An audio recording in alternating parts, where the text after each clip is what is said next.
J'ai cette étrange impression de te connaître depuis toujours. Je n'ai pas l'intention de te laisser.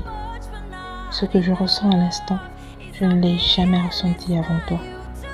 Si on m'avait dit que je trouverais l'amour à l'autre bout de la terre, je ne l'aurais pas cru. Pourtant me voilà accroché à toi, comme si ma vie en dépendait. Mon cœur dépend désormais de ta présence. Je n'irai nulle part sans toi. Il était si sincère et profond que je n'en revenais pas de voir un homme aussi charismatique s'exprimer avec autant d'émotion, les yeux larmoyants. Mais tu vas t'en aller, repartir dans ton pays. Que vais-je devenir si je te crois, si je crois mon cœur? Jamais également je n'ai éprouvé un aussi fort sentiment pour quelqu'un. Pourtant, nous ne nous connaissons que depuis un jour et quelques heures. C'est si rapide et déstabilisant à la fois. Détrompe-toi, nous nous connaissons depuis plus d'un an.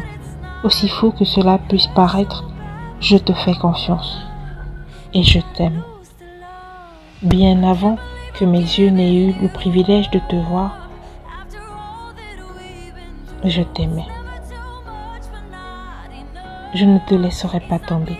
Considère cet instant, cette soirée, comme unique. Fais taire tes angoisses et tes doutes. Laisse-moi te faire vivre notre rêve. Ferme les yeux. Ne les ouvre surtout pas avant mon signal.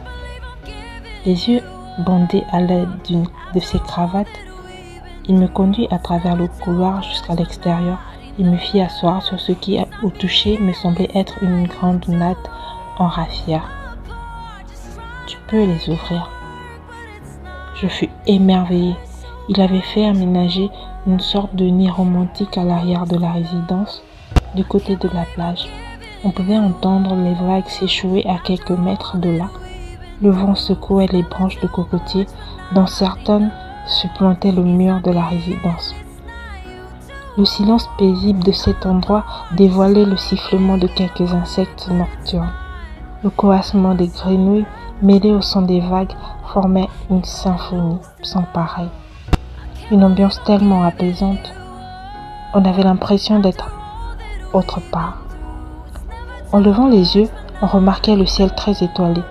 Il y avait, comme je l'avais deviné, une très grande natte en raffia teinte d'un marron foncé, étalée sur la pelouse. Entourée d'une jolie clôture de fleurs dont le parfum se mêlait délicatement au vent. Une grosse couette verte enroulée sur la longueur et 2 oreillers rouges. Un mini plateau en bois massif sur lequel était posée une bouteille de vin et 2 verres. Une veilleuse solaire à la lumière légèrement violette et faible était suspendue tel un réverbère à l'entrée de la clôture de fleurs.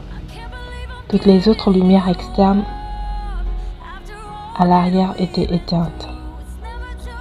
À quel moment as-tu placé tout ceci? C'est tellement beau et paisible. Je me suis fait aider par Léon, Ben et ton amie Stacy. Tu comprends à présent pourquoi je n'étais pas pressée de partir de chez ta mère. Tu veux dire qu'ils savent tout ce qui se passe entre nous? Ben, oui. Je lui en avais parlé bien avant d'envisager ce voyage. C'est mon meilleur ami. Après l'incident d'hier, je lui ai confié que tu es cette femme dont je lui parlais depuis des mois.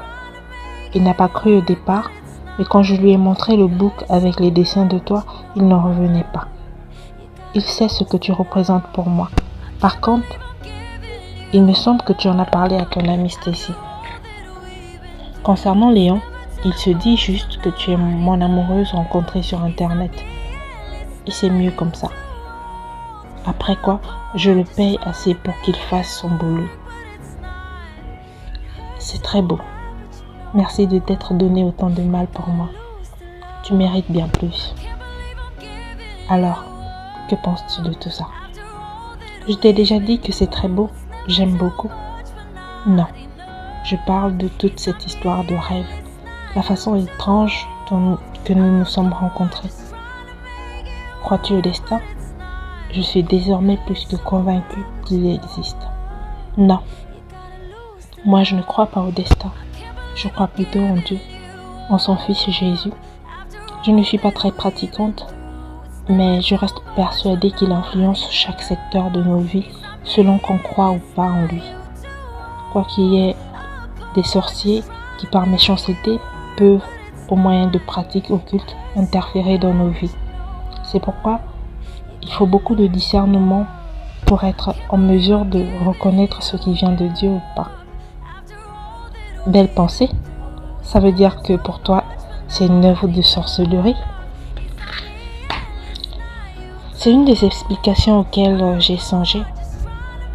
Tu sais, avant de te voir dans le salon, j'étais persuadée que tu étais un mari de nuit. Tiens, une amie congolaise, la femme de Ben, m'a justement dit un truc de ce genre. Elle m'a dit que j'étais envoûtée par une femme de nuit. Haha. Ne rigole pas, ça existe vraiment, tu sais. Le reste de la soirée fut d'une intensité unique. Nos corps enflammés de désir se connectèrent comme deux pièces ajustées d'un puzzle. Il me fit l'amour dans cette ambiance à la belle étoile. Les douleurs redoutées du premier rapport se dissipèrent très vite, car dès qu'il s'aperçut que c'était ma première fois, il redoubla de douceur et de tact. J'avais l'impression d'être une plume dans ses mains. Il me conquit et me reconquit tout au long de la nuit. Nous nous endormîmes enlacés. Et en fin de compte, pour la première fois depuis des mois, je ne fis aucun rêve étrange.